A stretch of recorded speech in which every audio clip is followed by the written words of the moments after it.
Well, we're heading to get some groceries. Addie, Ava, Ollie, and I want to finish up the barns. Every week I talk about how the barns are changing. They're changing. Well, they changed quite a bit this week. And aside from some horses coming in, they've kind of cooled down now a little bit where we know where they're sitting. Absolute euphoria in Dominics' barn. Absolute euphoria. Scratch the other day, a little off left front, but nothing serious. I just wasn't taking any chances.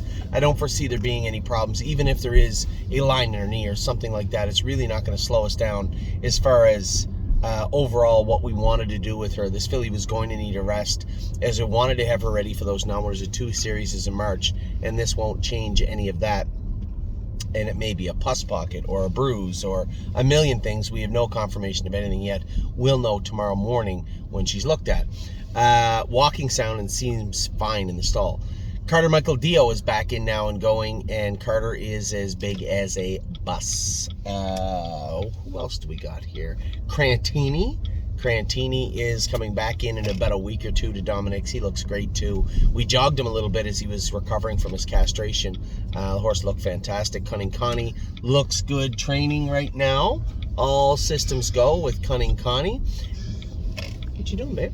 Gandalf the Black is training good now. Been around 18, so I think he's probably a month away.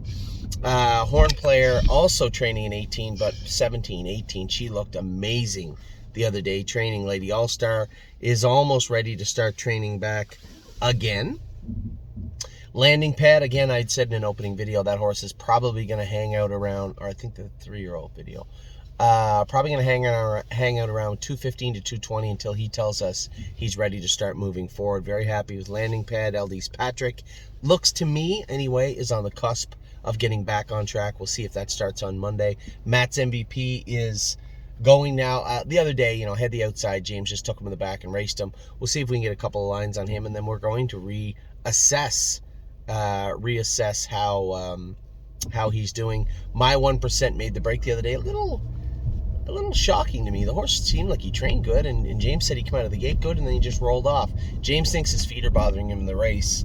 I wanted to switch him to flip-flops. I know he was talking to Dominic about it. We'll see if that change gets done. Red Overbach will come back in another week or two. Back into the barn. Sailor is not with Dominic anymore. Spitfire Overseas is back in now. He also, as you can imagine, looks as big as a bus.